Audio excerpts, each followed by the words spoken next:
J'ai l'immense plaisir et honneur d'accueillir aujourd'hui le docteur François Boustany, qui connaît déjà ce modeste réduit où nous nous réunissons de temps en temps. Je n'ai pas à présenter le docteur François Boustany, qui est l'auteur de quelques ouvrages devenus déjà classiques, dont un porte sur l'histoire du Liban et un autre sur la circulation du sang, et d'autres ouvrages que je ne connais pas bien, parce que je ne suis pas un spécialiste des circulations cardiaques. Je suis extrêmement honoré et fier de l'accueillir pour la deuxième fois, mais cette fois-ci autour d'un sujet qui fait rêver. Imaginez-vous la transmission du savoir. Quel programme! Le mot de transmission évoquerait presque l'immortalité, la perpétuité, l'infinie filiation des idées. La transmission du savoir n'est pas la transmission des connaissances. La transmission du savoir signifie tout simplement que Dr Boustany va nous parler probablement d'un sujet spécifique, mais en traversant un certain nombre de civilisations de la Grèce antique au temps moderne. Quel programme! Je sais que cet intitulé est un peu présomptueux, un peu large, très peu spécifique. Il donne l'impression de vacuité, d'un courant d'air intellectuel. On a peur de s'y retrouver ou de ne pas s'y retrouver. Mais c'est tout un programme. Quel défi pour vous, Dr Boustany. Il faut dire que l'assistance, aujourd'hui augmentée, du professeur Asmar, ici présent, votre ami, cette assistance est à la hauteur, à la mesure des difficultés et des défis que pose l'intitulé de votre causerie. Soyez assurés que nous sommes ici acquis d'avance à ce que vous allez nous dire. Nous savons d'avance que vous méritez le meilleur de notre attention. Sachez que nous vous remercions de tout cœur d'être ici et d'avoir consacré ce temps pour nous parler de la transmission du savoir. Vous êtes le bienvenu. À la fin. Merci, Excellence, pour votre mot d'introduction. Merci pour votre invitation. C'est vraiment un grand honneur pour moi et un grand plaisir d'être ici devant votre assistance si prestigieuse. Alors, l'origine de cette conférence est en fait inspirée, comme vous l'avez dit, d'un livre que j'ai publié en 2007, qui est La circulation du sang entre Orient et Occident, histoire d'une découverte. L'origine de ce livre, c'était un hasard total. J'étais en train de lire un bouquin de Bernard Lewis sur les échanges. Que s'est-il passé? Pourquoi cette civilisation arabe brillante a décliné complètement? Et il parle dans ce livre d'un médecin de Damas, Ibn Nafis, qui a décrit parfaitement la petite circulation sanguine, mais qui est mort, et sa découverte avec lui, parce que le terroir arabe n'était plus porteur pour la science. Et en même temps, je reçois la même semaine, deux livres offerts par l'industrie pharmaceutique sur l'histoire de la circulation sanguine, et je retrouve ce même Ibn Nafis. Donc je me suis dit, ça a fait tilt dans ma tête, si je peux raconter l'histoire des transmissions du savoir entre l'Orient et l'Occident, qui est mon jardin secret, qui est ma passion, à travers l'histoire de la circulation sanguine, qui est à la base de la cardiologie moderne, qui est mon métier. C'est que l'histoire de cette circulation sanguine est passionnante en elle-même, car elle résume les modalités de la circulation des idées en Méditerranée et évoque les différents états de l'évolution de la pensée scientifique et médicale depuis l'Antiquité grecque jusqu'à nos jours. Il a aussi l'intérêt de mettre en relief les facteurs qui favorisent la science. Et ces facteurs, je vais tout de suite vous les développer, ça permet de mieux suivre la présentation. D'abord, le politique, la médecine, la science, ça ne vient pas tout seul. Il faut un commanditaire, un prince éclairé, qui met en place une politique pour attirer les savants et les faire travailler ensemble. Mais une fois qu'il l'a fait, il faut qu'il leur laisse la liberté. Un pouvoir politique, un pouvoir religieux très dirigiste finissent par étouffer cette pépinière de savoir. Et le troisième facteur, c'est la rationalité. La rationalité est la base de la pensée scientifique et chaque période glorieuse pour la science a été précédée par un temps de conquête de la rationalité. Comme l'a écrit Bachelard, l'histoire des sciences est l'histoire des défaites de l'irrationalisme. Alors voilà la circulation sanguine, on ne va pas s'étendre beaucoup, mais seulement pour rappeler que la petite circulation sanguine ou la circulation pulmonaire, c'est le sang qui part du ventricule droit vers les poumons, où il est oxygéné au niveau du poumon et revient côté gauche du cœur. La grande circulation sanguine, c'est le sang qui part du ventricule gauche, donc la partie gauche du cœur, qui va dans les artères pour irriguer les organes et revenir par les veines au cœur.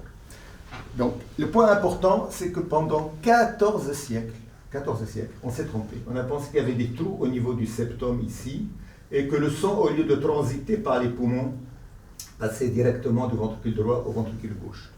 Mieux encore, pendant 15 siècles, on s'est trompé sur le retour veineux, en pensant que le sang va dans les veines vers la périphérie pour se consommer et disparaître. Donc il n'y a pas de retour veineux, c'est comme il y avait une fabrique du sang inépuisable qui fabriquait le sang et le sang disparaissait en périphérie. Il a fallu attendre le XVIIe siècle pour qu'un Anglais du nom de William Harvey montre que le sang artériel passe par les capillaires aux veines, revient par les veines au cœur et que ce sang circule en circuit fermé dans l'organisme. Donc le sang est animé d'un mouvement circulaire et ceci, tout le monde le sait aujourd'hui. Mais cette découverte de l'anglais William Harvey au début du XVIIe siècle a bouleversé l'histoire des sciences. Si depuis toujours on a su que le sang est la source de la vie, on ignorait d'où il venait, comment il circulait dans l'organisme et même à quoi il servait. Et pourtant, on a commencé à réfléchir à cette question à partir du VIe siècle avant Jésus-Christ. Il a fallu donc 22 siècles pour que, enfin, William Harvey arrive à décrypter toutes les modalités de la circulation du sang dans l'organisme. 22 siècles émaillés par des avancées, des reculs, des erreurs grossières martelées avec autorité et des intuitions lumineuses souvent contestées. Ces 22 siècles, on peut les diviser. Pourquoi ça bloque ?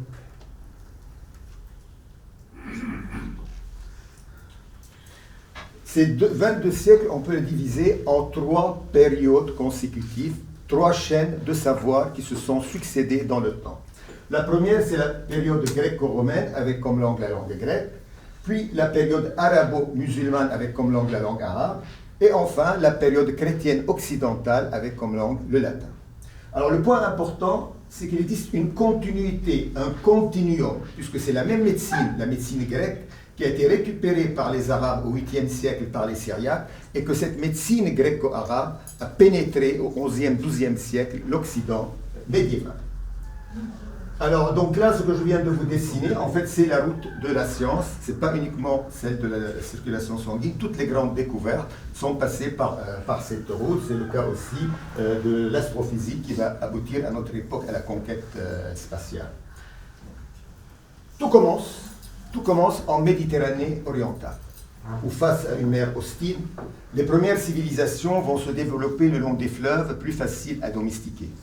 Et c'est ainsi que le Nil donnera l'Égypte, le Tigre et l'Euphrate donneront la Mésopotamie. Les Égyptiens vont se spécialiser en médecine, les Mésopotamiens en astronomie, et les Phéniciens d'ailleurs ne se sont pas trompés parce qu'ils sont allés chercher leur médecine en Égypte et leur astronomie en Mésopotamie.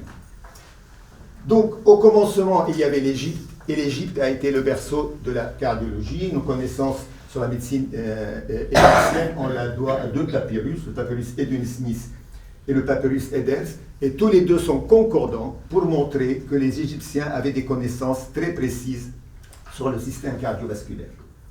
Après les Égyptiens vinrent les Grecs, et c'est avec les Grecs que va débuter notre première chaîne de savoir. Dans un monde dominé par la magie, la superstition et l'irrationnel, des hommes sur cette côte ionienne font appel à la raison pour percer les secrets de ce monde. Ce sont des philosophes naturalistes. Et un de ces philosophes naturalistes, Alcmaïon de Crotone, élève de Pythagore, en disséquant les animaux, parce que la dissection sur cadavre humain était interdite à l'époque, distingue deux vaisseaux différents, un qui sera l'artère et l'autre qui sera la veine. Donc déjà au VIe siècle avant Jésus-Christ, on commence à chercher à comprendre cette circulation sanguine. Le siècle suivant, 5e siècle avant Jésus-Christ, est dominé par la grande figure d'Hippocrate. Hippocrate est à l'origine du passage de la tradition orale à la tradition écrite en médecine. Il initie ce qu'on appelle le corpus hippocratique, qui est une œuvre immense dont la rédaction a duré tout un siècle et à laquelle a collaboré plusieurs générations de médecins. Alors pour ces médecins hippocratiques, en disséquant les animaux, parce qu'eux aussi ils ne pouvaient pas disséquer les cadavres humains, trouvent le sang accumulé au niveau du foie, de la rate et des veines. Ils trouvent les artères vides, ça c'est comme ça sur le cadavre, vides ne contenant que de l'air.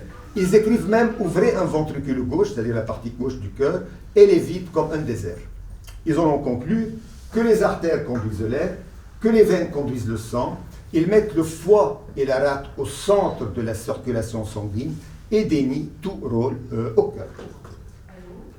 4e siècle avant Jésus-Christ, grand bouleversement intellectuel en Méditerranée, c'est l'œuvre d'Aristote. Aristote subodore la place du cœur au centre de la circulation sanguine, mais son apport ne se limite pas à ses balbutiements. Son apport est essentiellement dans son œuvre logique, où il nous donne les règles qui garantissent la rigueur d'un raisonnement rationnel. En plus, Aristote nous explique un point très important. C'est pour que la médecine se hisse au niveau d'une science, il faut au préalable ouvrir la boîte noire du corps humain, c'est-à-dire faire de l'anatomie, faire de la physiologie, et ne pas se contenter, comme le faisaient à l'époque les hippocratiques, à soigner uniquement des symptômes. À la fin de la vie d'Aristote, Alexandre le Grand envahit les rivages orientaux de la Méditerranée, fonde Alexandrie avant d'aller mourir en Babylone. À sa mort, ses généraux se partagent son empire, et un de ses généraux, ami d'enfance, Ptolémée Soter, s'installe à Alexandrie avec la volonté de faire de cette ville la plus grande ville en Méditerranée. Pour cela, il fonde le musée et la bibliothèque, et grâce à une politique habile, il attire au musée la fine fleur des savants du monde grec. Il aura l'ambition de réunir à la bibliothèque rien de moins que tous les livres du monde connu. Au sein de ce musée, alors le musée, ce n'est pas le musée du Louvre. Le musée, c'est-à-dire, c'est les muses qui inspirent les créateurs, donc c'est un centre de recherche comme une académie de sciences. Donc au sein de ce musée va se développer une école de médecine qui aura un prestige immense, parce que c'est là, pour la première fois, qu'on va autoriser la dissection sur cadavre humain, et nos connaissances en anatomie vont faire un bond important en avant avec la description de nombre considérable d'artères et de veines. Mais cette parenthèse va se fermer au bout de 60 ans, sous l'influence des religieux, et restera comme un grand moment de l'histoire de la pensée scientifique et médicale. 146, Rome envahit la Méditerranée, et le centre de gravité de la science se déplace d'Alexandrie à Rome. Mais les Romains, c'était surtout des guerriers, des bâtisseurs, des juristes. Ils n'avaient que mépris pour la médecine et pour la science. C'est pourquoi les médecins à Rome restent les Grecs et la langue scientifique reste les Grecs. Et c'est pourquoi on parle d'une chaîne de transmission gréco-romaine, parce qu'on reste dans la même langue, la langue grecque. Nous voilà maintenant arrivés au IIe siècle de l'ère chrétienne, avec toujours le corpus hippocratique qui règne sur la médecine, enrichi des constatations anatomiques de l'école d'Alexandrie. Donc jusque-là, on continue à croire que les artères conduisent l'air, que les veines conduisent le sang. Et c'est là que survient un personnage important, Galien, qui va montrer la présence du sang dans les artères. Il fait ses constatations en soignant les plaies artérielles des gladiateurs. Alors Claude Galien est né en 131 à Pergame, en Asie mineure, donc dans la Turquie actuelle. Sa chance, sa chance a été d'avoir un père qui a veillé à sa formation intellectuelle. Et très tôt, il va l'orienter vers les écoles de logique. Donc c'était un logicien. Puis suite à un rêve où il voit son fils devenir un grand médecin, il l'oriente vers la médecine. Après des études très prolongées pour l'époque, Galien revient à 29 ans dans sa ville natale Pergame, où il se voit octroyer le poste prestigieux de médecin de l'école des gladiateurs. Et au bout de 4 ans passés à Pergame, il part pour Rome, la capitale, où sa carrière va se développer. Il sera à l'origine d'une œuvre immense qui va influencer la science médicale jusqu'au XVIIe siècle en Occident. Mais à l'époque de Galien, la dissection sur cadavre humain étant à nouveau interdite, il était obligé de se contenter de la dissection de singes et de porcs dont l'anatomie ressemblait le plus à l'anatomie humaine. Alors, en matière de circulation sanguine, Galien va nous faire une circulation sanguine complètement fantaisiste, fruit de son imagination. Il a eu le mérite de montrer que le sang existe au niveau des artères, mais pour lui, le sang était fabriqué au niveau du foie et non au niveau de la moelle osseuse, à partir des aliments. Donc, en bon logicien, et Galien était un grand logicien, il lui fallait un passage du ventricule droit au ventricule gauche. Parce que sur le cadavre, il voit que le ventricule droit est connecté avec le foie donc avec le ventricule droit, là où le sang est fabriqué. Il voit que les artères sont connectées avec le ventricule gauche. Faute d'imaginer ce passage par les poumons, il va l'inventer de toutes pièces au niveau du septum interventriculaire, en imaginant des petits trous par lesquels le sang passait directement du ventricule droit au ventricule gauche. Mieux, pour Galien, le sang fabriqué au niveau du foie va se déverser dans les veines pour aller vers la périphérie, se consommer et disparaître. Une partie seulement venait dans le ventricule droit, alors que d'habitude c'est toute la masse sanguine qui vient dans le ventricule droit. Une partie seulement, et là elle va se diviser en 2 portions. Donc une qui va aller dans les poumons pour irriguer les poumons à la manière d'un vulgaire organe, donc ce n'était pas l'oxygénation du sang dans les poumons, et ce n'était pas toute la masse sanguine qui passait dans les poumons, et une partie va venir injecter le ventricule gauche comme un moteur à injection, et ce sang dans le ventricule gauche va subir une combustion avec de l'air provenant des veines pulmonaires.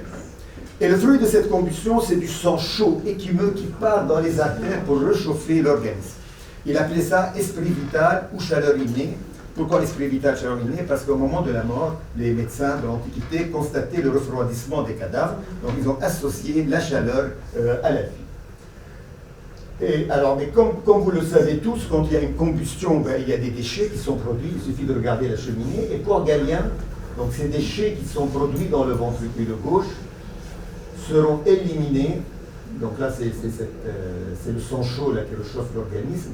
Et donc les déchets qu'on voit se former ici, ils vont être éliminés par voie rétrograde à travers les veines pulmonaires et les poumons.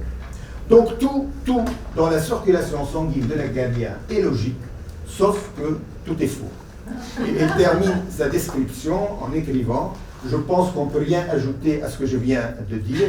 Il avait ce côté sympathique des gens qui sont contents de lui.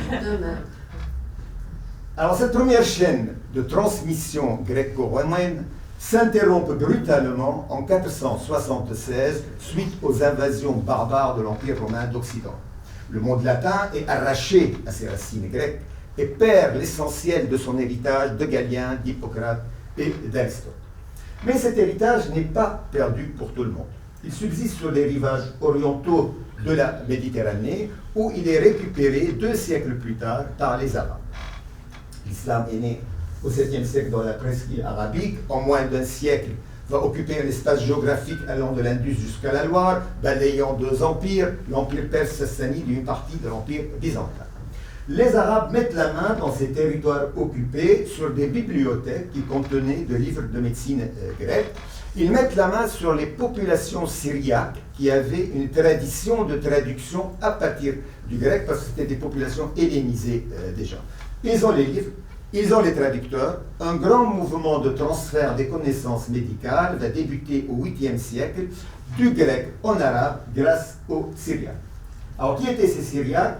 C'est vrai que ce n'est pas les Syriens qu'on a ici uniquement. Syriaques, c'était tous les habitants de la Syrie, du Liban, de l'Irak qui étaient chrétiens et qui parlaient le syriaque, un dialecte de l'araméen. Ils seront par la suite en partie islamisés à l'arrivée de l'islam et des Arabes, et ils seront arabisés, donc perte du syrien.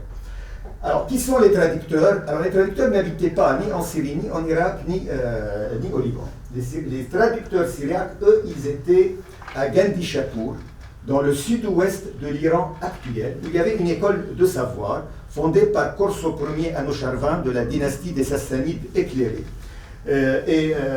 Donc cette école de Gandhi-Shapour a récupéré 3 héritages, un héritage grec, un héritage syriaque et accessoirement un héritage indien. Donc les Perses, ils avaient un engouement pour la science grecque. Et pour justifier cela, parce que ça c'était la science de leur ennemi, ils ont trouvé une justification en disant que Alexandre le Grand, quand il est venu chez nous, il a pillé toute notre science. Toute la science, elle est chez nous, elle vient de chez nous, il l'a pillée et l'a amenée à Alexandrie. Donc pour récupérer à nouveau notre science, il faut qu'on aille la chercher chez les Grecs. Donc c'est une façon de justifier qu'ils s'intéressent à la science de leur ennemi. Et donc cet héritage syriaque, ils l'ont récupéré parce que Zénon, un empereur byzantin, va fermer l'école d'Édesse. L'école d'Édesse est à la frontière entre la Syrie et la Turquie actuelle. Et donc les savants et les philosophes, les médecins syriaques vont partir avec leurs manuscrits pour aller se réfugier à Gandhi-Shapour. Et ils vont récupérer aussi un héritage grec suite à la fermeture de l'école de Platon à Athènes par Justinien. Et de la même chose, les savants, les philosophes grecs vont partir se réfugier à Gandhi-Shapour. Et c'est de Gandhi-Shapour que les califes abbassides vont chercher leur premier médecin et le premier traducteur. Alors, c'est que le christianisme des débuts a tourné le dos à la science grecque jugée païenne. Donc, il y a beaucoup de citations dans ce sens, on ne va pas les multiplier. Peut-être Saint-Pierre d'Amiens qui a dit « Platon, je le recrache. Pythagore, je n'en fais pas cas. Euclide, je le congédie de même. Une bonne bibliothèque doit contenir la Bible, le Nouveau Testament, les Pères et quelques pieux auteurs, un point, c'est tout. » Alors la deuxième question, d'où les Arabes tenaient les livres? Bon, je viens de vous le dire, c'était les bibliothèques qui se trouvaient dans les territoires occupés. Mais aussi, ils n'hésitaient pas à s'adresser directement à l'empereur de Byzance pour obtenir certaines références. Et comme on le voit dans ce tableau, c'est un tableau qui représente un cadeau envoyé par Constantin Porphyrogenète, empereur de Byzance, à Abderrahman III, le calife de Cordoue. Et c'est quoi comme cadeau? C'est la Matera Medica de Dioscoride, qui est un livre de botanique et de plantes médicinales. Et ici, on voit le moine Nicolas qui a apporté le livre et qui l'a traduit du grec en arabe.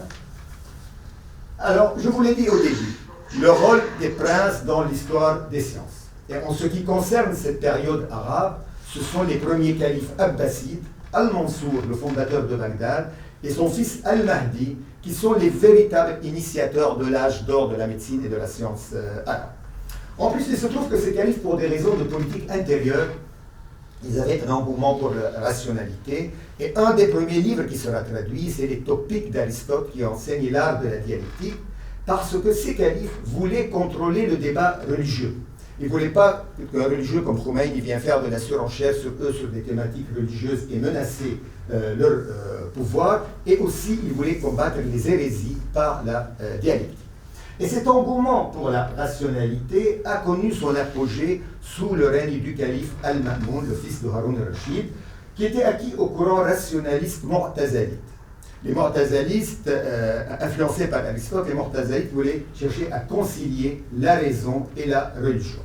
Et cet engouement donc va atteindre son apogée à ce moment-là, et la propagande d'Al-Ma'moun répand la rumeur que le calife a vu Aristote dans son rêve. Donc c'est Al-Ma'moun qui raconte, il dit « J'ai vu dans l'assemblée de philosophes un monsieur âgé avec les cheveux blancs, j'ai dit « Qui est-ce » On me dit « Aristote, le philosophe ». Je dis « Au sage, qu'est-ce que le bien ?» Il me répondit « Ce qui est bien selon la raison ». Donc dans ce climat intellectuel nouveau, où régnait la rationalité, il n'y avait plus de place pour la médecine chamanique qui existait à l'époque du prophète. Et ce qu'on appelle la médecine arabo-musulmane, c'est quelque chose de très précis. C'est une médecine rationaliste qui démarre au 8e siècle sous l'impulsion des premiers califes abbassides et qui prend racine dans l'œuvre de 3 géants grecs, Galien, Hippocrate et Dioscoride. Alors malgré son qualificatif arabo-musulman, cette médecine n'était pas exclusivement arabe, il y avait beaucoup de médecins perses, de médecins andalous, de médecins syriaques. Elle n'était pas non plus exclusivement musulmane, il y avait beaucoup de médecins chrétiens et de médecins juifs. Le terme arabo-musulman est dû au fait que c'est une médecine qui s'est développée dans l'espace géographique sous juridiction arabo-musulmane, à l'initiative des califes, et était écrite et parlée en arabe. Alors selon Avicenne, on distingue deux temps dans l'histoire de la médecine arabe, le temps des médecins traducteurs, on les a vus, les syriaques, et puis les écoles de médecine proprement dites. Et de tous ces médecins arabes, il n'y a que deux qui nous intéressent pour notre présentation. Le premier est Cheikh al-Rayes, le prince des savants Abu Ali ibn Sina. Son nom a été traduit par les traducteurs juifs en Aven Sina, latinisé en Avicenne. De sa vie, nous connaissons beaucoup de détails grâce à son élève, Abu Ubayd al-Jawziyani, qui a noté au jour le jour les détails de la vie de son maître et on a retrouvé le manuscrit. Avicenne est né en 980. Son enfance se déroule à Bukhara, dans l'Ouzbékistan actuel, où très tôt, probablement grâce à la position sociale de son père, aura accès à la riche bibliothèque du prince de Bukhara, où il va se familiariser avec les auteurs grecs. En médecine, il nous reste une encyclopédie en 5 volumes, le canon. C'est lui-même qui nous donne l'origine du terme. Ça vient de canon, en grec qui veut dire la règle, parce que Avicenne se propose dans le canon de nous donner les règles de la pratique médicale. Et le canon aura un succès immense. Il sera enseigné dans les universités occidentales jusqu'au XVIIe siècle, et cette réussite étendue à une codification très didactique du savoir médical. Mais sur le fond, Avicenne ne fait que copier Galien et copie cette circulation sanguine fantaisiste avec sa double erreur, la perméabilité du septum interventriculaire et l'erreur sur le retour veineux. Alors cette erreur sur la perméabilité du septum interventriculaire sera corrigée 2 siècles plus tard par un autre médecin arabe, Ibn Nafis. Ibn Nafis est né à Damas en 1210. Il fait sa carrière au Caire où il va publier un livre intitulé Sharh wa Tashbih al-Qanun. Il prend la partie anatomique du canon et il dit quand la Cheikh Rayis rahimahullah que le septum est perméable, c'est faux, c'est archi faux. Le septum est épais et imperméable, aucune goutte de sang ne peut passer à ce niveau. Le sang est obligé d'aller du ventricule droit dans les poumons avant de revenir côté gauche du cœur, décrivant ainsi la petite circulation sanguine ou la circulation pulmonaire. Mais Ibn Nafis va mourir et sa découverte avec lui. Puisqu'en cette fin du XIIIe siècle, le terroir arabe n'était plus porteur pour la science. Et cette découverte, malgré son importance, aura peu de retentissement à l'époque, c'est que le monde arabo-musulman avait largement entamé son déclin. Après 5 siècles de compétition entre l'islam et le christianisme, alors que tout laissait penser que l'islam allait triompher, c'est la chrétienté occidentale qui lui passe devant pour devenir le visage de la modernité. Au tournant du XIe-XIIe siècle, pour des raisons multiples, l'Occident chrétien commence son réveil. Il lui faut une médecine, cette médecine existe, elle est en face, c'est la médecine grecque, transmise et enrichie par les Arabes et qu'on appelle maintenant la médecine gréco-arabe. La transmission de la médecine gréco-arabe à l'Occident médiéval s'est faite par 2 voies, par l'Italie du Sud et par l'Espagne. Alors, un petit rappel sur la voie italienne pour dire que les Normands occupent l'Italie du Sud au XIe siècle et chassent les Arabes de la Sicile, les Arabes qui avaient occupé la Sicile 2 siècles plus tôt, du 9e au 11e siècle. Ici, on voit les Sarrasins vaincus, ouvrant les portes de Palerme devant les troupes triomphantes de Roger le Normand, et les Normands vont découvrir à Palerme cette civilisation arabe raffinée. Ils vont chercher à importer des influences dans les divers domaines de la science. À la cour de Roger, par exemple, il y avait beaucoup de savants arabes, dont un qui s'appelle Al-Idrissi, qui a fait la première carte du monde. Alors, en médecine, on fait venir un personnage qui s'appelle Constantin l'Africain. Constantin était originaire de Kairouan, à côté de Tunis. Il s'installe à l'abbaye de Monte Cassino, en Italie, où pendant 10 ans, il va traduire les manuscrits médicaux arabes qu'il a importés avec lui. Et ce corpus apporté par Constantin va doper l'école de Salerne avoisinante, qui sera considérée comme le premier foyer d'enseignement académique de la médecine en Occident. Et ce savoir va circuler rapidement par le réseau des abbayes des cathédrales, et on le retrouve 20 ans plus tard, commenté et enseigné à Chartres. L'autre voie de transmission, seconde chronologiquement mais beaucoup plus importante par le débit de transmission, est la voie espagnole.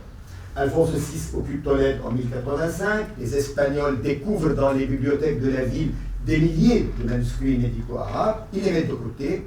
Un peu plus tard, un des évêques de la ville, le français Raymond d'Agen, lance un mouvement de traduction de ses œuvres de l'arabe en latin. Et le traducteur principal de l'époque, c'est Gérard de Crémone. Il était originaire de Crémone, à côté de Milan. Il vient comme chanoine à la cathédrale de Tolède, où il va chapeauter ce mouvement de traduction. Et c'est lui qui va traduire Avicenne, c'est lui qui va traduire Rhazès, parce que ces auteurs perses n'ont pas été traduits par Constantin l'Africain, ne sont pas passés par la voie italienne. Alors, comment se faisaient les traductions? Il y avait les Juifs et les Mozarabes. Mozarabes, ça vient de Musta'er, donc c'était des Espagnols arabisés, qui traduisaient de l'arabe au castillan, et les érudits latins venant de toute l'Europe traduisaient du castillan au latin. Ici, on voit trois versions différentes du même livre. C'est le livre de chirurgie d'Aboul Cassis, version arabe, version hébraïque, version latine, parce que les traducteurs juifs ont développé une littérature médicale en hébreu. Alors parfois, il y avait des erreurs dans ces traductions. Par exemple, Avicenne, on appelait Cheikh Reyes. Reyes, donc c'est devenu roi, et on l'a représenté pendant tout le Moyen-Âge avec une couronne royale sur la tête, alors qu'en fait, ce n'était pas du tout un roi. Alors ce mouvement de traduction, par sa branche espagnole, par sa branche italienne, a permis le transfert à l'Occident médiéval de l'essentiel des connaissances médicales arabes, y compris de la circulation sanguine. Mais malheureusement, la circulation sanguine qui va passer à ce moment-là en Occident est dans la version erronée d'Avicenne copiée sur Galien et non pas celle de Ben-Nafis. Pourquoi ce n'est pas celle de Ben-Nafis? Parce que là, on est encore au XIe, XIIe siècle, des mouvements de traduction. Alors que la découverte de Ben-Nafis, elle est du XIIIe siècle, donc elle est postérieure au mouvement de traduction. Et au XIIIe siècle, les Occidentaux se sont désintéressés de la science arabe pour commencer leur propre aventure scientifique. L'autre grande conséquence de ce mouvement de traduction a été le retour d'Aristote en Occident, avec lui son œuvre logique qui va s'aimer les bases de la rationalité qui est indispensable à la pensée scientifique. Mais c'est un Aristote un peu différent parce qu'il est transmis par son, il est arabisé, un peu arabisé parce qu'il est transmis par son commentateur Averroès, il est un peu hébraïsé parce qu'il est traduit par les traducteurs juifs. Alors il y a une autre voie par laquelle la logique, il y a la logique est venue avec Aristote par l'Espagne, mais il y a une autre voie par laquelle la logique est venue en Occident aussi, c'est la mise à jour du droit justinien, c'est la logique du droit à Bologne. Donc là on voit les glossatori, les premiers maîtres de l'université de Bologne, qui sont enterrés devant le couvent des franciscains, parce que cette université du Moyen-Âge débutant, il y avait un lien entre les ordres mendiants, les franciscains et les dominicains, et cette université, les ordres mendiants voulaient former leurs prêcheurs à l'université pour pouvoir combattre les hérésies. Alors, comme explique Jacques Le Goff, si cette matière gréco-arabe a connu son premier traitement en Italie du Sud et en Espagne, son incorporation au mental occidental s'est faite dans cette région d'Île-de-France, où à l'ombre des cathédrales existaient des écoles théologiques qui foisonnaient de clercs religieux. Et la découverte de la logique d'Aristote va exciter ces clercs religieux qui vont chercher à appliquer les lois de la logique à la révélation et à concilier la raison et la religion. Ce moment très important au niveau de l'histoire des idées a coïncidé avec la construction de la cathédrale de Chartres. Chartres est un livre en pierre ouverte qui garde toujours les traces de cette époque. Et on peut toujours observer sur la façade royale de cette cathédrale très chrétienne des personnages païens, Aristote et Pythagore, qui sont là sculptés au même titre que les pères de l'Église. Mieux encore, quand on rentre à l'intérieur de cette cathédrale, il y a un vitrail avec un petit bonhomme qui est porté par un plus grand. On se dit le peintre s'est trompé dans les dimensions, et en fait c'est une illustration de la phrase d'un grand maître chartrain du XIIe siècle, Bernard de Chartres, qui a écrit « Nous sommes des nains juchés sur les épaules des géants, nous voyons ainsi davantage et plus loin qu'eux, non parce que notre vue est plus aiguë ou notre taille plus haute, mais parce qu'ils nous portent en l'air et nous élèvent de leur taille gigantesque. » C'est un moment où le christianisme change complètement de visage. Après avoir rejeté la science grecque jugée païenne à ses débuts, va renouer en ce 11e, 12e siècle avec tous les héritages qui ont précédé, et notamment avec l'héritage grec païen. 13e siècle, boom démographique en Occident, il y a beaucoup de monde, il y a moins d'épidémies, il y a l'amélioration des productions agraires, donc il y a beaucoup de monde, les gens vont se rassembler, ça va donner des villes, donc c'est l'émergence des villes, et à l'image des artisans qui se regroupaient en corporation, les maîtres et élèves vont s'organiser en universitas. Et cette université du Moyen-Âge va servir de caisse de résonance aux traductions, y compris aux idées de la circulation sanguine. D'abord réservée à un petit milieu de clercs religieux, l'université va les faire connaître au grand public, mais malheureusement toujours, elle va faire connaître les idées de la circulation sanguine dans la version erronée d'Avicenne, copiée sur Galien et non pas celle de Denalis.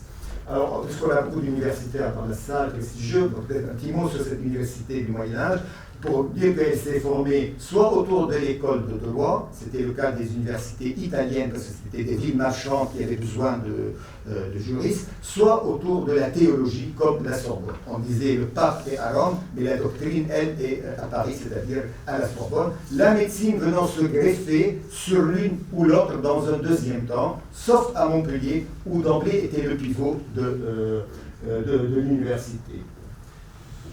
Alors, c'est un moment important où la transmission du savoir va changer de modèle. Jusque-là, on allait dans les bibliothèques pour consulter les livres, mais à partir de maintenant, ça va être une transmission de maître à élève.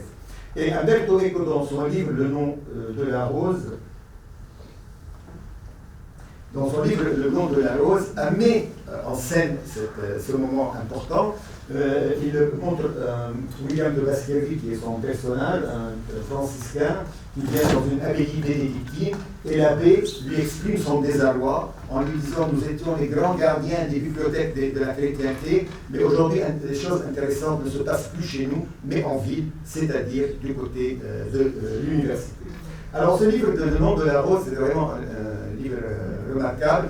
Sous le prétexte d'une intrigue policière, il fait passer plein de messages sur le Moyen-Âge. C'est ça le but. Par exemple, il fait dire à l'apprenti qu'il est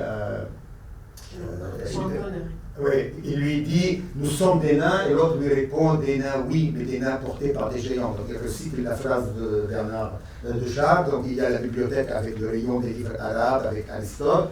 Et puis surtout, le plus intéressant, c'est le personnage de William de Baskerville dans le roman. En fait, c'est Guillaume d'Occam. Guillaume d'Occam, il s'est inspiré de Guillaume d'Occam, qui était un grand théologien franciscain d'Oxford du début du XIVe siècle, et qui a écrit « L'homme est singulier comme une rose », d'où le nom de la rose, et la raison humaine est la voix de Dieu en nous. Donc si la raison est la voix de Dieu, elle est supérieure à la voix du roi, elle est supérieure à la voix du pape, donc c'est l'émergence de l'individu comme entité en Occident et le triomphe de la raison. Alors, après ce XIIIe siècle, début des universités, va suivre 3 siècles qu'on peut qualifier de stériles. Aucune avancée dans la connaissance de la circulation sanguine, ni d'ailleurs dans aucun autre domaine de la science.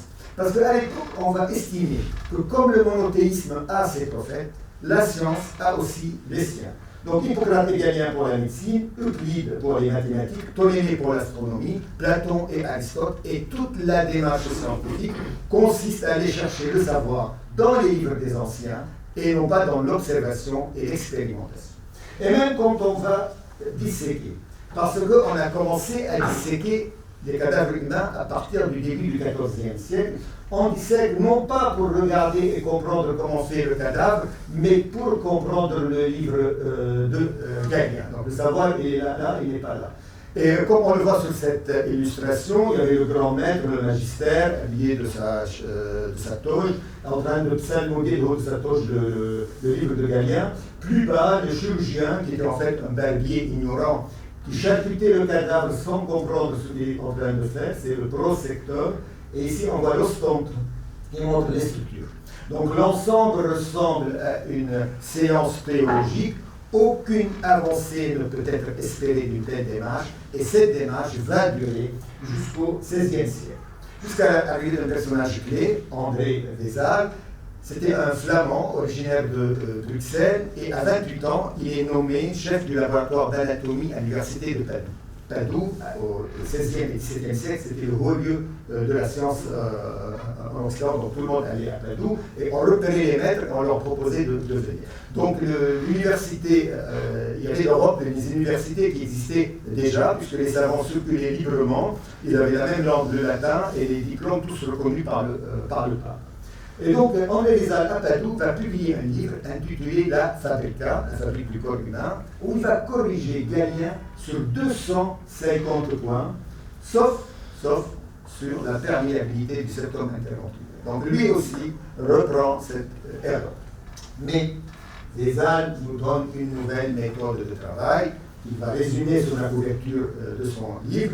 Il demande au grand maître de descendre de sa chair, de venir par lui-même ouvrir le cadavre à la place du prosecteur, commenter à la place du magistère et montrer à la place de l'ostentor, faisant à lui seul les trois fonctions d'antan. Il met le prosecteur et l'ostentor sous la table, réduit à utiliser les scalpels, et à sa droite, il met les deux personnages à qui il doit la réussite de son livre, le Titien, parce que c'est l'atelier du Titien qui a fait les illustrations de la Fabrica, où on voit des squelettes comme animés de vie dans des postures mélancoliques, et à côté du Titien, le juge Marc Antonio Contarini, qui était un juge à Padoue, qui réglait la date d'exécution des condamnés à mort en fonction des besoins de Vézal en cadavre. Donc c'était lui le fournisseur de cadavre. Donc à partir de là, la dissection n'est plus un commentaire de livre de Galien, mais devient une autopsie au sens littéral du terme, c'est-à-dire regarder par soi-même. Et comme on le voit dans ce tableau de Rembrandt, tous les regards convergent vers le champ de dissection. Alors, je vous l'ai dit, 1543, Vézal publie la Fabrica corrige Galien sur 250 points. 1543 aussi, Copernic publie son livre Revolutionibus Orbitum Celestum et corrige Ptolémée sur l'héliocentrisme. La même année, ce n'est pas un hasard, quelque chose se développe en ce milieu du XVIe siècle dans l'esprit de l'Occident. Ça va être le siècle des grandes découvertes où on va rejeter les autorités anciennes dans le domaine scientifique, mais aussi dans le domaine religieux, puisque c'est l'époque où Luther et Calvin vont contester l'autorité papale. Alors aussi, en ce milieu du XVIe siècle, cette réconciliation entre la raison et la religion, qui a débuté avec les Chartrins au XIe, XIIe siècle, avec Guillaume d'Occam au XIVe siècle, et surtout avec saint Thomas d'Aquin, va aboutir au XVIe siècle à devenir l'idéologie dominante de l'Église, puisque les théologiens du Vatican vont demander à Raphaël de représenter dans le bureau du pape, la salle de la signature, donc la pièce la plus importante du Vatican, sur un mur, la vérité selon la révélation, le Père, le Fils et le Saint-Esprit, et sur le mur d'en face, la vérité selon la raison. Et donc lui, il choisit de faire cette école d'Athènes, où on voit Platon, à côté de lui Aristote, et là on voit Pythagore, et derrière, donc je ne vois pas très bien, derrière Pythagore, vous avez Averroès, donc, qui est là, derrière l'épaule de Pythagore. Au sein du bureau du pape, il y a des païens, il y a un musulman, qui ont tous en commun d'être des rationnels. Nous voilà maintenant au milieu du XVIe siècle, soit 14 siècles après Galien, et on répète toujours la circulation sanguine de Galien. Comme on l'a vu, Avicenne n'a fait que copier le maître grec. C'est la version d'Avicenne qui est passée en Occident et non pas celle de Nafis, suivie de 3 siècles où rien ne se produit jusqu'à Vézal, et même le grand Vézal ne l'a pas corrigé. Mais Vézal nous a donné une méthode de travail. Et à partir de là, les choses vont avancer très vite. Moins de 10 ans après la Fabrica, un camarade de dissection de Vézal Michel Servet, un Espagnol, va décrire pour la première fois en Occident la petite circulation sanguine dans un livre de théologie intitulé Christianismi Restituo. 6 ans plus tard, un autre médecin, un Italien celui-là, décrit cette même petite circulation sanguine dans une œuvre posthume publiée par ses enfants après sa mort, la Dere Anatomica. Et dans les siècles qui vont suivre, on va s'interroger à qui revient le mérite d'avoir publié pour la première fois en Occident la petite circulation sanguine. Est-ce Servet, est-ce Colombo? Et voilà qu'en 1924, un médecin égyptien de nom de Attawi découvre à la Bibliothèque nationale de Prusse à Berlin le manuscrit d'Ibn Nafis. Et un orientaliste allemand, Max Meyerhoff, fait l'hypothèse comme quoi ces manuscrits de Nafis sont arrivés à Padoue au XVIe siècle. Ils ont influencé Servet et Colombo par le biais d'Andrea Alpago de Belluno, qui était un médecin du consulat de Venise à Damas. En fait, c'était une couverture, parce que pour avoir de renseignements, il prenait ça comme une couverture, et qui s'est intéressé au canon d'Avicenne, à tous les médecins arabes qui ont écrit autour du canon, et c'est comme ça qu'il a découvert l'œuvre d'Ibn Nafis. Mais en réalité, aucune traduction latine de la circulation sanguine d'Ibn Nafis n'a été retrouvée, et cette hypothèse est à prendre avec circonspection. Le plus probable, c'est que l'état de la science en Occident est arrivé à un tel niveau que cette erreur grossière ne peut plus échapper à des médecins qui ont appris à regarder avec leurs yeux. Alors, vous connaissez l'histoire, maintenant je vais vous présenter les personnages. D'abord, Michel Servet. Michel Servet est né en 1509 en Espagne, il vient faire des études de médecine à Paris, où il va exceller en anatomie. Mais ce qui intéressait Michel Servet, c'était ni la médecine, ni l'anatomie. Ce qui l'intéressait, c'était la théologie.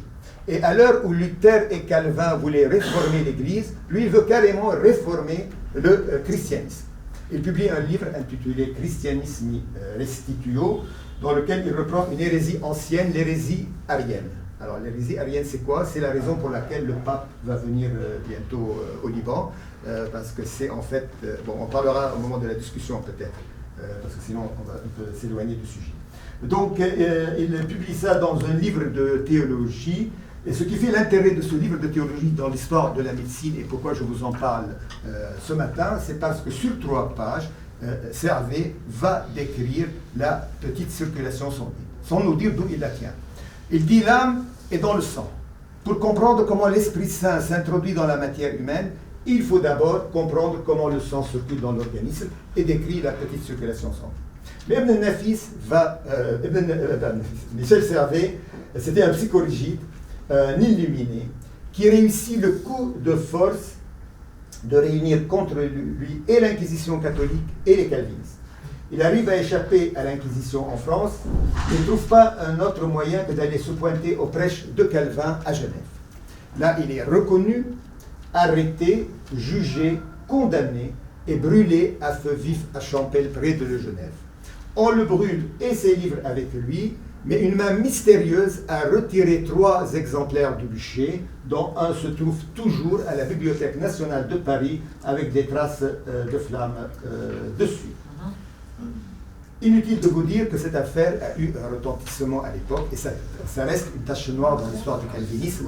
On estime que Calvin n'a pas toléré la libre pensée. Et un autre réformé, Sébastien Castellion, s'adresse à Calvin en lui disant « Brûler un homme pour une idée, cela ne s'appelle pas défendre une doctrine, mais commettre un homicide, c'est que tu es un tueur. » Et Stefan Zweig, dans un livre intitulé « Conscience contre violence », il met en scène Sébastien Castellion et Calvin autour du cas de Michel Servet. Et là, il nous raconte une chose intéressante. Zweig écrit un livre écrit dans les années 30. Il dit, pour qu'un dictateur comme Calvin arrive à soumettre toute une ville comme Genève à genoux, il faut qu'il soit persécuté dans sa ville, chassé de sa ville, partir en exil, et quand il revient, là, il peut dominer tout le monde. Et c'est ce qu'on a vu avec Khomeini. C'est le même procès, c'est que c'est une théocratie. Calvin a fait une théocratie à Genève, comme Khomeini à Téhéran, et il y avait une police des mœurs. Ils venaient fouiller chez les gens pour voir si leur vie est conforme au droit. Alors, avec Rialto Colombo, on change complètement de paysage. Là, on n'est plus du tout dans la théologie. C'était un médecin, un grand chirurgien, successeur de Vézal à la chaire d'anatomie de Padoue. Après sa mort, ses enfants vont publier un livre intitulé La Dere Anatomica, dans lequel donc, on reprend tout l'enseignement qu'il faisait de son vivant sur la petite circulation sanguine. Mais à la différence de Servet, Colombo nous donne des expériences de vivisection qu'il faisait pour arriver à ses conclusions. C'était devant un parterre de notables, il ouvrait les animaux vivants, il faisait de la vivisection, et là il venait couper la veine pulmonaire, et il montrait qu'il y avait du sang dedans, et se moquait de Galien qui prétendait qu'il y avait de l'air et des déchets. Et il ajoutait ce que personne jusqu'ici n'a observé ni marqué par écrit, quoique cela soit pourtant évident à observer par tout le monde, il suffit de couper la veine pulmonaire pour voir qu'il y a du sang dedans. Alors, avec la petite circulation sanguine, vient le tour de la grande circulation sanguine qui sera décrite par l'anglais William Harvey. Harvey est né en 1578 dans le Kent, il fait des études de médecine à Cambridge, puis à Padoue, toujours Padoue, le haut lieu où on va. Après 2 années passées à Padoue, il revient à Londres où il est nommé médecin à l'hôpital Saint-Barthélemy, chercheur et enseignant au Collège des médecins de Londres. Et c'est au cours de ces leçons du 16, 17 et 18 avril 1616 qu'il va décrire toutes les modalités de la circulation du sang dans l'organisme. Ça correspond en fait à une dissection. Il y avait 1 à 2 autorisées par université après le carême. Sa grande réputation lui vaut de devenir le médecin attitré du roi Charles Ier. Il accompagne le roi pendant les 10 ans de la guerre civile. Et après l'exécution du roi, il revient à Londres pour mener une vie discrète sous la dictature de Cromwell, où il aura toujours l'élégance morale de se proclamer de son roi. Alors, son enseignement sur la circulation sanguine sera publié dans un livre intitulé Exercitatio Anatomica de Moticordis et Sanguinis in Animalis. C'est un petit livre par sa taille, mais qui est un chef-d'œuvre de construction intellectuelle et une illustration magnifique de ce qu'est devenue la pensée scientifique et médicale en ce début du XVIIe siècle. Au cours de ces pages, William Harvey, sans le savoir, applique la méthode expérimentale qui sera théorisée à la fin du XIXe siècle par Claude Bernard. Il commence par observer, il raisonne, il réfléchit, il fait des hypothèses qu'il vient valider par des expériences, et il est parmi les premiers à introduire la quantification en médecine. Il est vraiment émouvant de penser que toute la cardiologie moderne et les avancées thérapeutiques qu'on connaît aujourd'hui reposent sur un minuscule livre d'un format qu'on peut facilement glisser dans la poche d'une veste.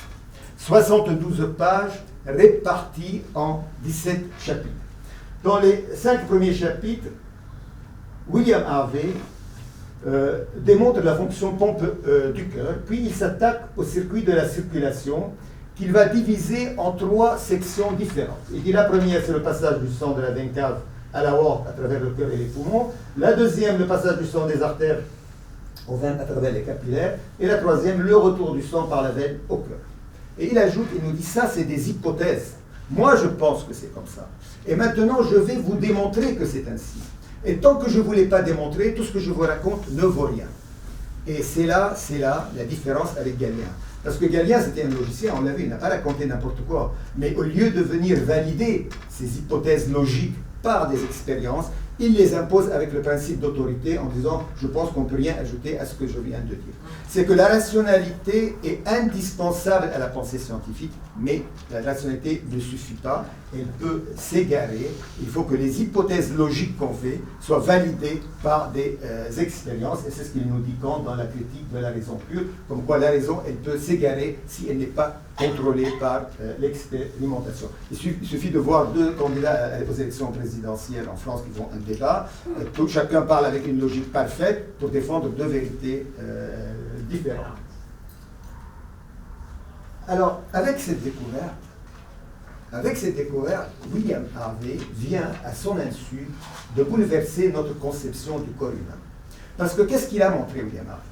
Il a montré que le système cardiovasculaire n'est qu'affaire de plomberie, une pompe qui envoie le sang en circuit fermé dans l'organisme, et qu'il ne s'agit ni d'âme, ni de force mystique qui pousse le sang dans les artères et les veines, comme on le pensait jusque-là.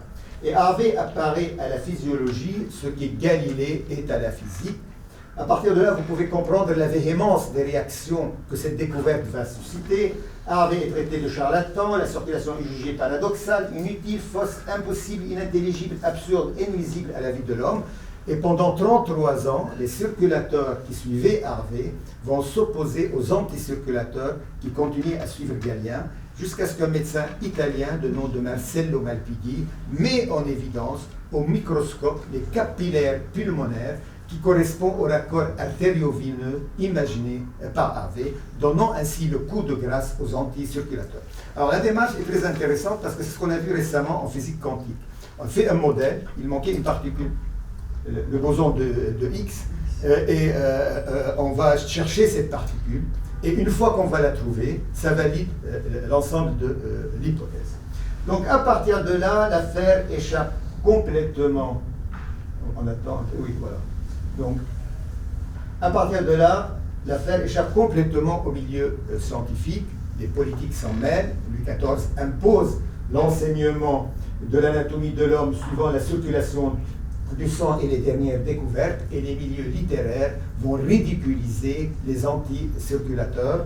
Molière, dans son Malade imaginaire, il fait dire à Diafoirus, père qui présente à Argan son béné de fils en ces termes: jamais il n'a voulu comprendre ni écouter les raisons et les expériences des prétendues découvertes de notre siècle touchant à la circulation du sang et autres opinions de même farine. Et Thomas Diafoirus d'ajouter: j'ai contre les circulateurs soutenu une thèse qu'avec la permission de monsieur j'ose présenter à mademoiselle. Et toute la salle rigolait. En fait, on rigolait de Jean Patin et Jean Rioland, qui était de la faculté de Paris, c'était le doyen de la faculté de Paris, et qui était un fervent opposant à Harvey. Et puis Boileau aussi va les ridiculiser dans son arrêt burlesque. Alors la question qui se pose maintenant, à quoi a servi cette circulation découverte d'Harvey? Bon, je vous l'ai dit au début, bien sûr, au développement de la cardiologie moderne. Mais à l'époque, pour les malades de l'époque, eh bien, pas grand-chose. Parce que les médecins contemporains d'Harvey n'ont pas pu exploiter cette découverte au service des patients. Car il leur manquait 3 éléments importants. Il leur manquait la connaissance des pathologies cardiovasculaires, il leur manquait l'examen clinique en cardiologie, et surtout, il leur manquait le traitement, la thérapeutique.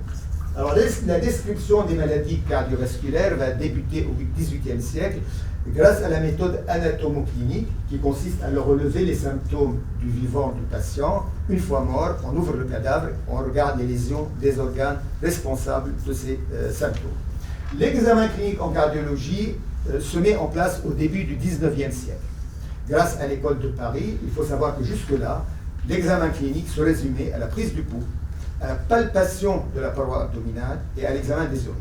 Donc le cœur, les poumons qui sont dans cette cage thoracique échappaient complètement aux mains des médecins, et c'est le baron Corvisart, médecin de Bonaparte, qui met en place la technique de la palpation et la percussion thoracique, et Laennec celle de l'auscultation. Et derrière cette école de Paris, il y avait un prince éclairé, Napoléon Bonaparte, qui a su insuffler la vie à plusieurs pépinières de Savoie. Et à la fin du XIXe siècle, pour la première fois, on va voir la silhouette cardiaque, l'ombre cardiaque, grâce à la découverte des rayons X. Au début du XXe siècle, l'électrocardiogramme, puis le cathétérisme cardiaque, et nous voilà maintenant arrivés au milieu des années 50, 1950, où malgré tout ce savoir cumulé, on continue à mourir du cœur, comme au Moyen-Âge, comme dans l'Antiquité. On meurt seulement en connaissant le nom de sa maladie, c'est qu'il manquait l'arme thérapeutique.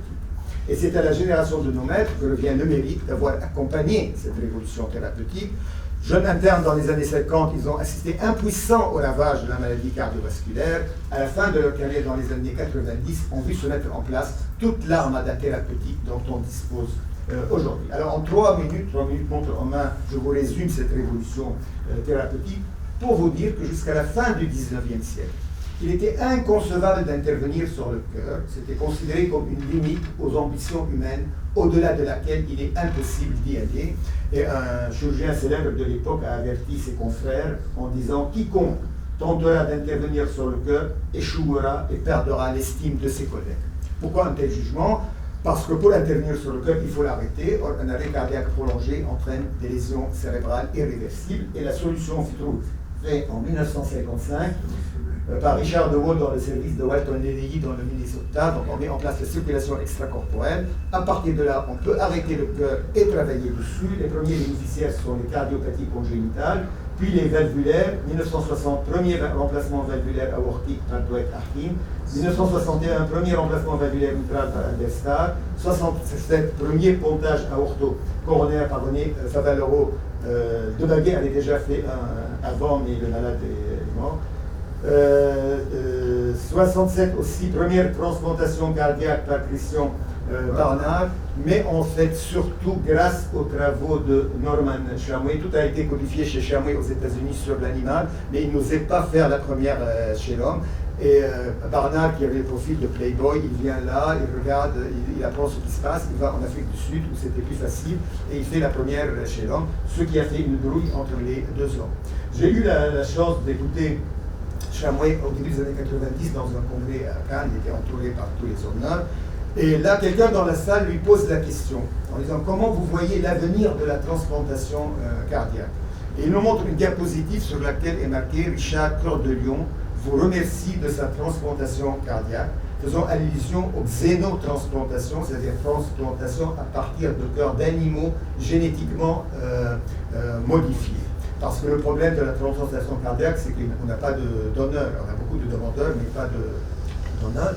Et en fait, l'avenir ne s'est pas passé du tout par là. Il s'est passé par les prothèses d'assistance ventriculaire. Mais il y a 2 ans, une première aux États-Unis, on a fait une transplantation dans un cœur de cochon. Le malade a vécu pendant 3 mois, après il est mort. Mais donc déjà la piste est en train de s'ouvrir. On sait avec la science, dès qu'on s'engage dans une voie, on revient un peu en arrière et après ça avance.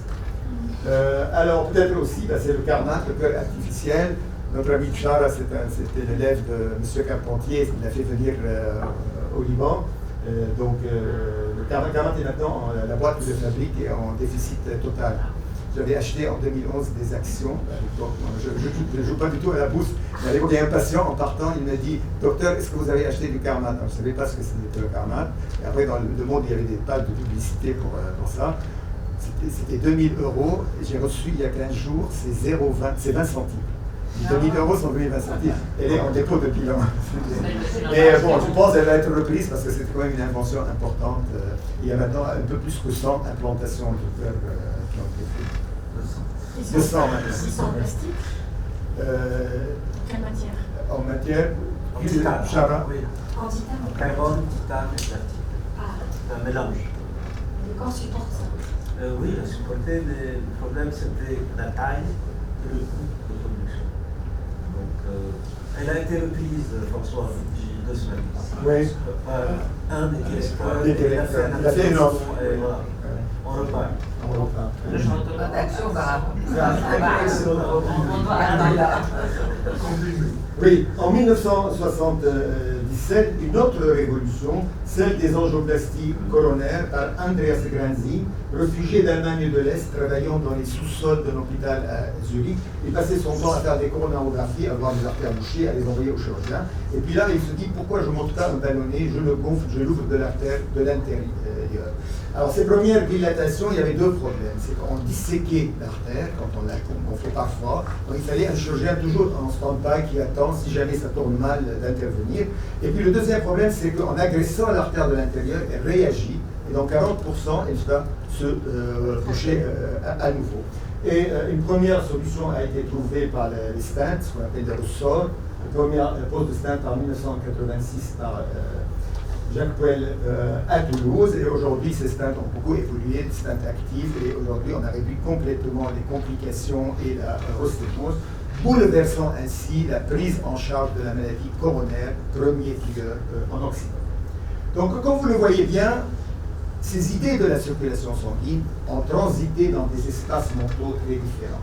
Le même livre a été traduit du grec au syriaque, à l'arabe, à l'hébreu, au castillan, au latin et plus tard à l'anglais et au français, que cette découverte a été l'œuvre de savants, de médecins appartenant à des horizons très divers, allant du panthéisme grec et hindou au monothéisme juif, chrétien et musulman. Et alors on parle de choc de culture, c'est un exemple important de l'importance de dialogue des cultures qui, dans le cas présent, a permis à l'humanité de se doter d'une arme thérapeutique majeure, la cardiologie, lui permettant de faire reculer la mort et la maladie. Et je termine avec ce tableau de Giorgione, les 3 philosophes.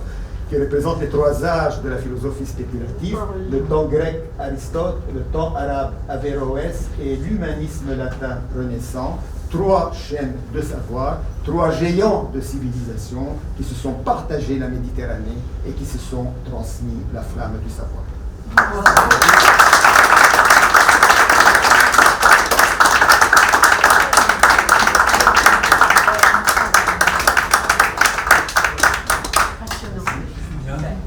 Une petite question à Oui. vous poser. Qu'est-ce que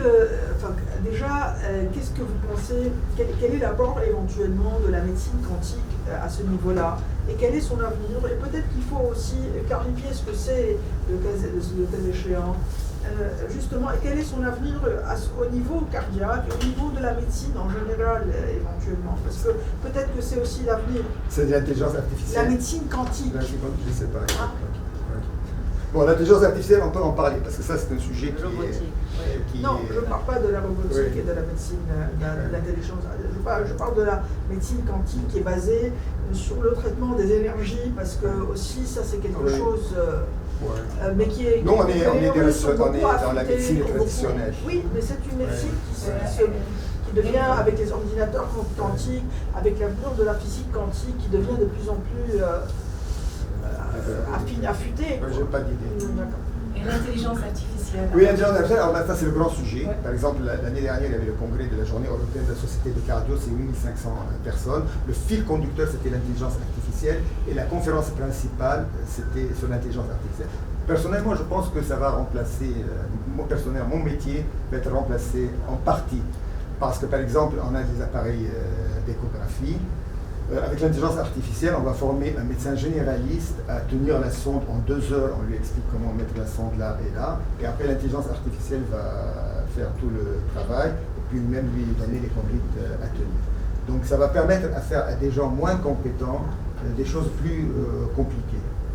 Et donc, par exemple, un généraliste qui est dans un point éloigné en France où il n'y a pas accès aux spécialistes, avec un appareil ou une intelligence artificielle, il met la sonde au niveau de l'abdomen, là, il fait des diagnostics de radiologue, alors lui, il ne connaît rien. Donc, il va être beaucoup moins bon que la machine. La machine est supérieure à l'homme.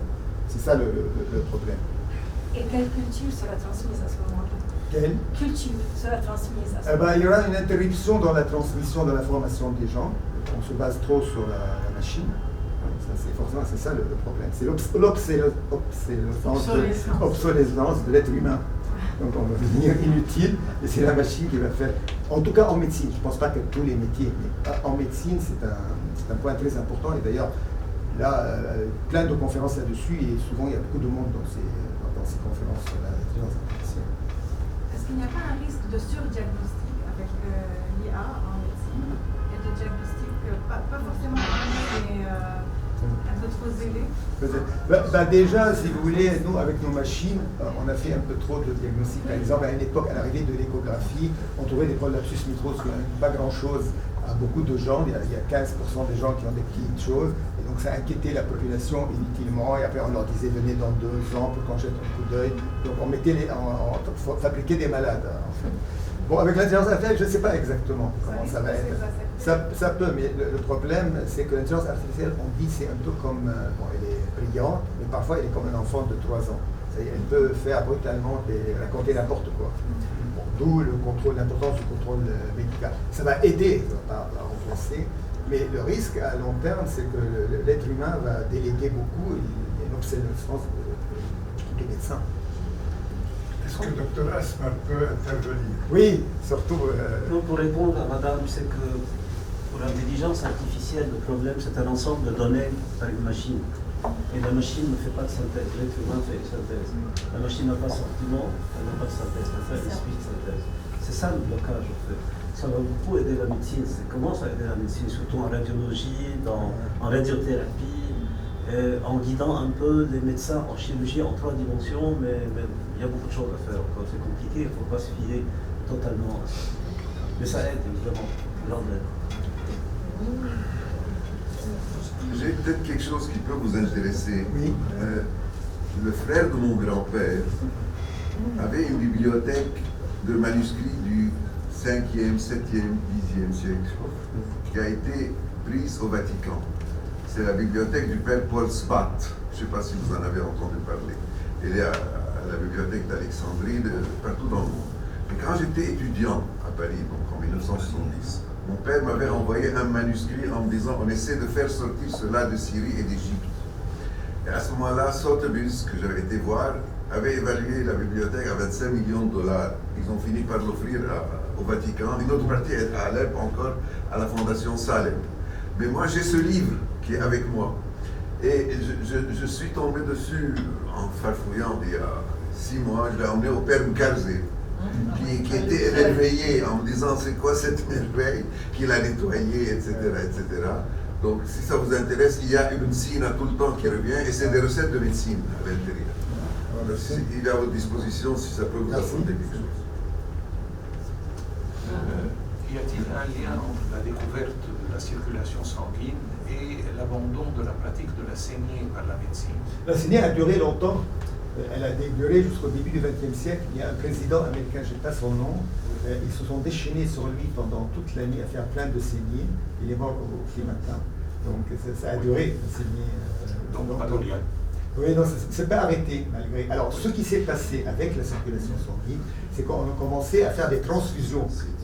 Et on a commencé à faire des transfusions. La première transfusion, c'était de sang de brebis, d'animaux, pour rendre les gens un peu comme des maladies psychiatriques, pour les rendre plus calmes. C'était ça l'idée. Et puis le Parlement de Paris a interdit cette pratique, c'est des décès. Mais curieusement, il y a eu le premier qui n'est pas mort, ou un ou deux qui ne sont pas morts. Bon, après, vu le nombre de décès, ils ont dit stop. Oui.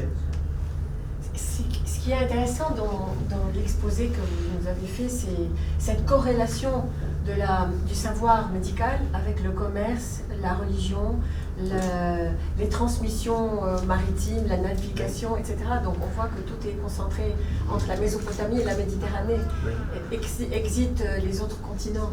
Donc, oui, ça a démarré chez nous aussi. Et donc de briser plein de tabous aussi, tous les tabous religieux, tous les tabous... et ce qui est intéressant de voir comment l'islam et le christianisme ont vécu la même expérience jusqu'au XVIe siècle en Occident. C'est-à-dire, on a eu le rêve d'Aristote, Al-Ma'moun, on a eu Guillaume d'Occam de l'autre côté qui dit la raison c'est la voix de Dieu en nous. On a eu les chartrains qui cherchaient à concilier la raison et la religion. On a eu dans l'islam le courant Mu'tazalite. On a eu la scolastique médiévale, c'est-à-dire la recherche du savoir dans les livres. Dans la médecine arabe aussi, c'était une recherche dans les livres. Donc jusqu'au XVIe siècle, il y a un parallélisme total. C'est pourquoi quand on cherche à interpréter une civilisation en ensemble à partir d'un livre, c'est écrit comme ça dans le livre saint, donc on commet la même erreur que les salafistes, que les intégristes dans réduire toute une civilisation à un livre, parce que il y a un seul livre, mais chaque civilisation a eu des visages différents selon les époques et l'évolution. Alors la médecine arabe quand même, elle s'est arrêtée au stade du XVIe siècle, on va dire, à l'Occident. C'est-à-dire l'Occident, c'est la même évolution. À partir du XVIe siècle, l'Occident va vivre l'expérimentation, et donc là, il va évoluer. Ça, l'islam ne l'a pas connu. La médecine arabe ne l'a pas connu, et s'est arrêté au stade de la scolastique. Il n'a pas dépassé. Peut-être s'il avait duré plus longtemps, elle aurait connu cette période de l'expérimentation, c'est-à-dire l'évolution qui va venir au XVIIe, XVIIIe jusqu'au XXe siècle. Vous avez une idée de ce qui s'est passé aussi du côté de la médecine chinoise? Oui, pas grand-chose. Oui, tout à fait, mais pas grand-chose en fait. Non. C'était des approches un peu... Vous vous êtes arrêté sur Favaloro, c'est le premier qui a fait un montage. Oui, il y a Debaquet qui en a fait un peu avant, mais quand le malade n'a pas... Et pourquoi c'est pas une révolution, le pontage? Oui, on parle beaucoup de transplantation cardiaque, mais en fait c'est pas une grande révolution. C'est plus important, oui, parce qu'il y a beaucoup de gens qui ont eu des pontages, beaucoup plus que des transplantés. Oui, exactement. Oui, mais transplantation c'est symbolique. C'est-à-dire le cœur, c'est le siège de l'âme dans l'Antiquité, c'est le centre de la pensée, bon, ça traîne tout un imaginaire, toute une charge. Et puis c'était la vie et la mort. Pour pouvoir transplanter, on était obligé de changer la définition de la mort, parce qu'avant la mort c'était l'arrêt cardiaque. Or, on ne peut pas faire une transplantation, on peut lever le cœur de quelqu'un, qui n'est pas mort. C'est-à-dire, Oui. donc on a défini la mort comme L'arrêt cérébral. oui, voilà, la mort cérébrale. Avec, voilà. Il a fallu l'approbation des autorités religieuses pour faire Oui. des transplantations cardiaques musulmanes et chrétiennes. Ah oui. On ne pouvait pas décider comme ça de faire une transplantation cardiaque sans un feu vert. C'est quand dans les années 60, ça a Le commencé. 67, 67, là. 67, c'est ça. Docteur, Oui. Oui. comment vous expliquez dans votre présentation qui est très très intéressante, monsieur, que l'absence de la médecine chinoise, qui date depuis des millénaires. Oui, mais ils aussi. étaient loin. Ils étaient loin, donc Oui, ils mais n'étaient ça pas n'a pas touchés. influencé, ça Non. n'a pas- Puis c'était des balbutiements. C'était le yin et le yang, des trucs comme Oui, ça. l'acupuncture. Oui, c'était des choses qui. Voilà. Mais la- Non, la continuité, c'est des Grecs. Il y a eu un peu dans l'Égypte antique des petites choses que les Grecs Oui. ont récupérées, mais d'une façon pas très claire. Et puis ça a démarré avec les Grecs jusqu'à aujourd'hui. Il y a une traçabilité totale, une continuité de transmission. Les Chinois sont à côté avec. J'ai essayé de lire, même j'ai pas très bien compris ce qu'ils ont raconté. C'est des trucs. Ouais, c'est Ils n'ont pas eu d'influence sur le reste du monde. mais mon livre leur a plu, parce qu'il a été traduit en chinois. C'est ce qui reste. Juste une petite question. Qu'est-ce qui a arrêté le progrès de la médecine dans le monde arabe? Oui, au Oui, voilà. XIIe siècle. Oui, ça, C'était c'est quoi la très bonne question. Oui. Alors, bon, réduire le déclin, parce que ça fait partie du déclin du monde arabe, pas uniquement la médecine, c'est l'ensemble. Et réduire le déclin d'une civilisation à une cause, bon, c'est multifactoriel, donc il y a beaucoup d'hypothèses. On peut commencer par reprendre ce que Saint Augustin a dit à la chute de Rome. Il a dit, quand Rome a été envahie par les barbares, et dans son homélie, il a dit, vous vous étonnez que les civilisations meurent, les civilisations sont comme les êtres humains, ils vieillissent et ils meurent un jour. Donc ça peut être aussi une mort, comme aujourd'hui on assiste en Occident, avec la décroissance de la civilisation occidentale. Alors il y a eu plusieurs hypothèses, et chacune peut être controversée. Alors, la première, c'est que les voies maritimes, la découverte des voies maritimes ont fait que le monde arabe qui était entre l'Inde, la Chine et l'Europe, c'était des plaques de transmission, a été contourné par les voies maritimes. Mais la découverte des voies maritimes par Vasco de Gama, le cap de Bonne-Espérance, ça date du fin du XVe siècle, donc c'est postérieur. Deuxième hypothèse, c'est que c'est les invasions mongoles, la prise de Bagdad, et puis les attaques par les croisés, c'est l'attaque de la Reconquista en Espagne. Donc le monde arabe a été pris de tous les côtés. Mais là aussi, on peut inverser les choses et dire que s'il a été attaqué, c'est parce qu'il était faible.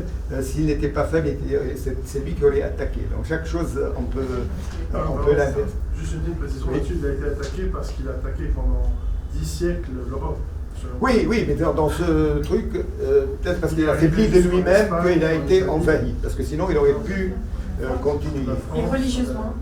Religieusement, l'ijtihad. Alors la fermeture de l'ijtihad, avec l'arrivée des Seljoukides qui ont amené un islam rigoriste, on fait des madrasas, mais pas des madrasas comme les universités en Occident. Les madrasas, c'est que la vérité, elle est connue, et on forme des théologiens pour la répéter. Donc il n'y a plus la libre pensée et la réflexion. Donc ça aussi, on pense que ça a asséché voilà. Et puis je ne sais pas, Mahmassani qui est grand spécialiste, parce qu'on évoque aussi peut-être que les écoles juridiques, le fait de trop réglementer au niveau juridique la vie des gens, ça a étouffé aussi la créativité. Donc, je ne sais pas si c'est... C'est pas nécessairement la création juridique. Au conseil, elle doit encourager, elle est censée encourager et réglementer la vie, la découverte et la recherche médicale. Donc, ça n'a rien à faire. Professeur, vous avez parlé de la médecine arabe et européenne, mais est-ce que vous pourrez faire une analogie avec la médecine chinoise, par exemple? Oui, non, mais ils n'ont pas fait grand-chose, en fait. C'est autre chose. Moi, j'ai essayé de lire un peu, je vous assure, je n'ai pas compris très bien ce qu'ils racontent.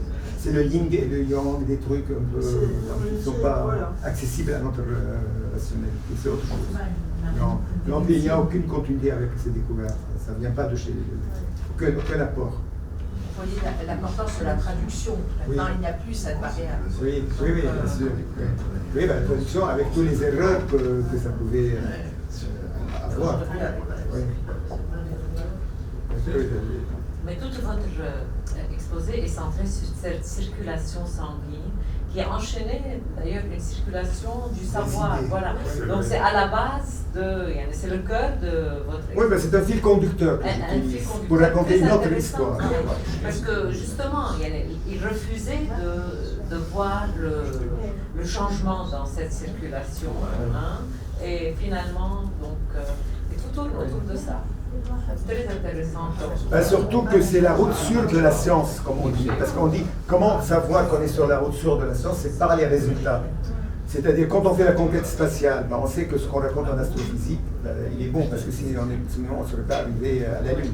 Quand on voit la réduction des mortalités dans la maladie cardiovasculaire, on sait que ce chemin a été suivi, qui nous fait amener là, il est validé. Donc c'est par les résultats qu'on juge si on est oui ou non sur la route sûre de la science. Une petite question aussi. Est-ce que comment vous voyez la médecine? C'est dans 5 ans ou bien dans 10 ans ou dans 20 ans que la médecine va changer, robotique, intelligence artificielle? C'est difficile à dire. L'intelligence artificielle, je crois que c'est quelque chose qui, d'ici 5 ans, c'est quelque chose de proche. Il y a des gens qui disent que dans 5 ans, tout va changer. Justement, moi je pose la question.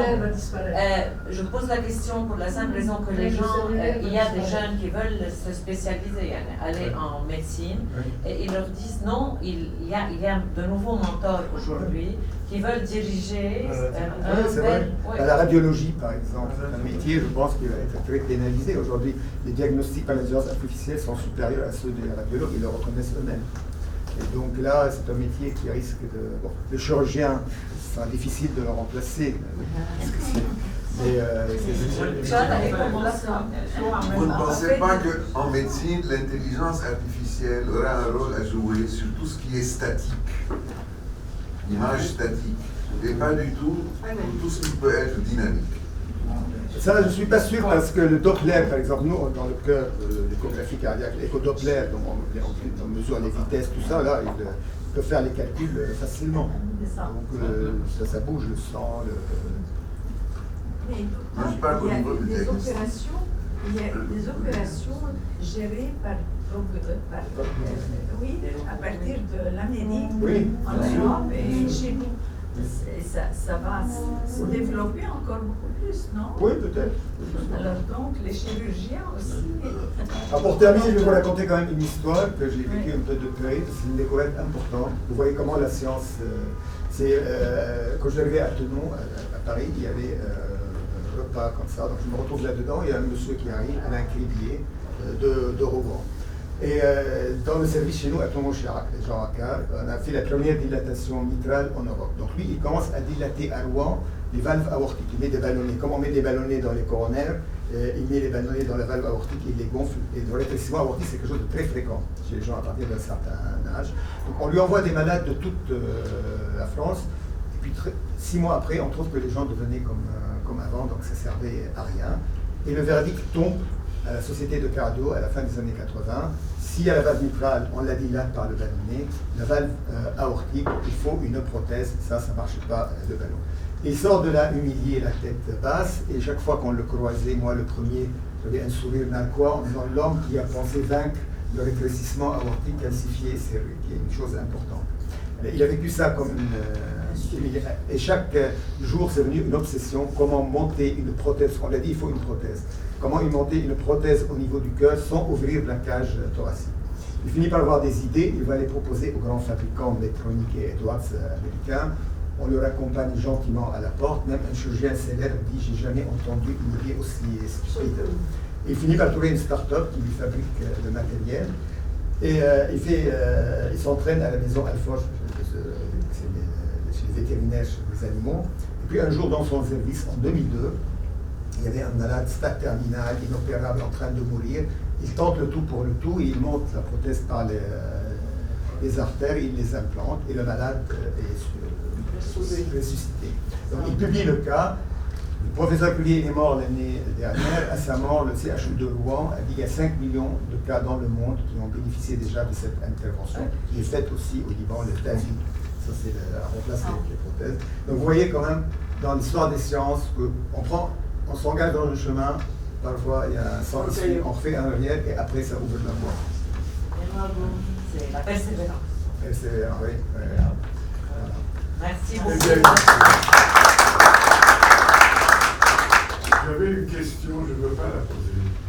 Je vais l'utiliser pour proposer une conclusion. Est-ce que le cœur, c'est la vie? D'après votre expérience. C'est l'amour. C'est la vie. En tout cas, cher docteur, vous avez réussi à intéresser des personnes profanes, non seulement à la circulation du sang, non seulement à l'évolution de la science, non seulement aux découvertes les plus récentes, mais je crois que vous avez donné une occasion inespérée de réfléchir au dialogue des cultures, à la transmission du savoir et surtout aux vertus de l'amitié dont vous avez fait preuve en venant jusqu'ici pour nous faire plaisir et nous épater par un exposé extrêmement intéressant. Et je vous en remercie. Je parle de la visite du pape. Ah oui, À la oui, fin. oui, oui, ah oui, bravo, c'est bien ça. Non, parce que en fait, l'hérésie arienne, c'est Arius, un prêtre à Alexandrie, vers 350 après Jésus-Christ, qui invente une nouvelle théorie en disant que le Christ, c'est un homme formidable, magnifique, qui a été repéré par Dieu d'en haut et qui l'a élevé à la dignité d'être un Dieu. Donc c'est un Dieu en dessous de Dieu et pas de la même nature que lui, qui a été créé, pas engendré. Et donc Constantin, pour bloquer tout ça, il fait le concile de Nicée, donc d'où le credo de Nicée qu'on répète à l'église à la messe, en disant engendré et non créé et égal, de même nature, isothéos, de la même nature que Dieu, pour bloquer complètement. Et l'arianisme va revenir en Europe, donc dans l'Empire romain c'était fini, mais il revient par les barbares, par les Goths. Les Goths, ils ont été christianisés par des prêtres acquis à l'arianisme. Et quand ils vont envahir l'Europe, ils vont ramener l'arianisme. En Europe, il y aura des doubles diocèses, surtout dans les Visigoths, c'est-à-dire le sud-ouest de la France et l'Espagne.